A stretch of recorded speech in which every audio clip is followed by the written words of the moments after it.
Alright guys, here's a tip when starting out in new cities. You only start out with $50,000 and sometimes that's very limiting and you have to build up very slowly. What I like to do is just build a main avenue and just line it with dirt roads with residential on both sides. If you look at my thing, I just line it up and down with residential. And this allows low wealth sims to move in, and the thing about low wealth sims is you can tax them up to 12% without them getting upset at all. The first day they move in, they won't budge any. They'll just pay whatever. They'll live here. Once you start getting up to 10,000 sims in your city, they will start to get sick. So you might want to plop down a clinic just so they don't move out because they're sick. Once you get up to 15,000, you start having fires. So you might want to plop down a small fire station just so your whole city doesn't burn down. But the other key here is to put a lot of parks in. The thing you want to do, though, is you do not want to raise the value of the land. If you do that, then the Sims will move in higher wealth Sims, and you cannot tax them as high without them getting pissed off. So you want to keep the land low, which means you need to put in the low-level parks, the basic parks. If you unlock the Department of Tourism, you get access to these fields with parking. I use these medium field with parking. You see that this one is at 192 for 160 an hour. This is 192 for 160 an hour, but it takes up a lot more room. So just use this guy, the medium field, just plop him in every once in a while to keep your Sims happy. They're going to start complaining that they don't have shops, but whenever a Sim goes out shopping, can't find a shop, he'll go to a park instead. So yeah, that's a good tip for starting out cities. You can just leave it on. Cheetah speed's not active right now, but once it does get active, this will work even more effectively.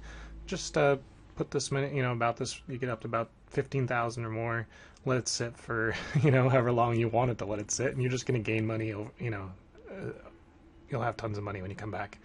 That helps. You get up to like, $250,000, and you can start building pretty much whatever you want right off.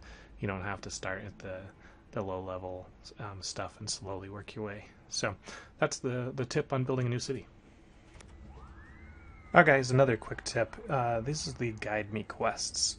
A lot of times you'll notice when you're building a city, little quests will pop up, and really they only see them if you're zoomed in quite a bit. So if you play the game full zoom out, you might not see these very often. So try and zoom in every once in a while and see if any of the buildings are offering quests. But a way to make these quests generate, and a good way to gain cash early on in the game, is to go into certain areas. Education has a guide me. If you turn this on, he's going to say, oh, I'll tell you how to get a college, build up, and you say guide me. And hey, we got an achievement. So not only you get achievement, you start getting these quests. And he wants to build us a school, and he'll give us $1,000. School costs, just a minute. School costs 16, so basically we're getting $1,000 back on our school.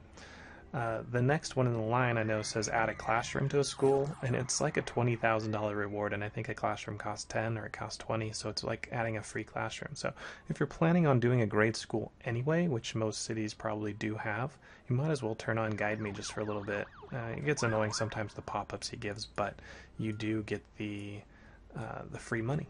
So that's there. If you look at some of the other ones, really nothing else has guide me's unless you go into the actual city specializations. All of these ones will.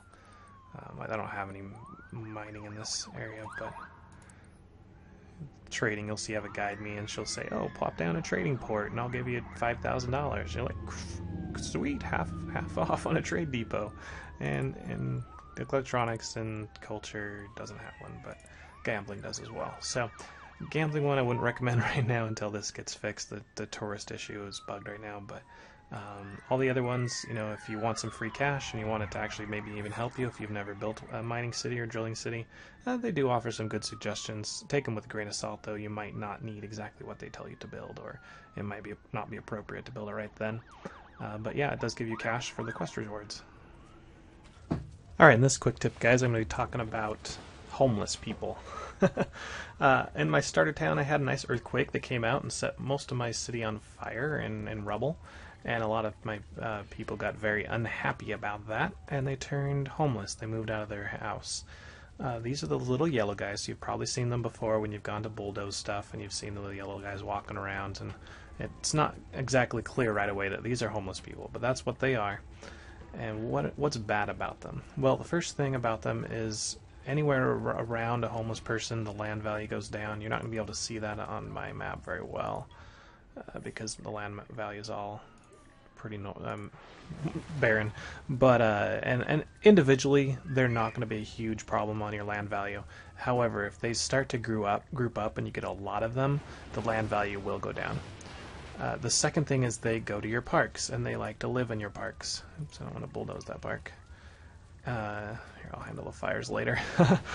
When they live in your parks, you can see that. Remember, our this park has a maximum capacity of 192, and looks like it's actually got 198 people in it right now. But so that's odd.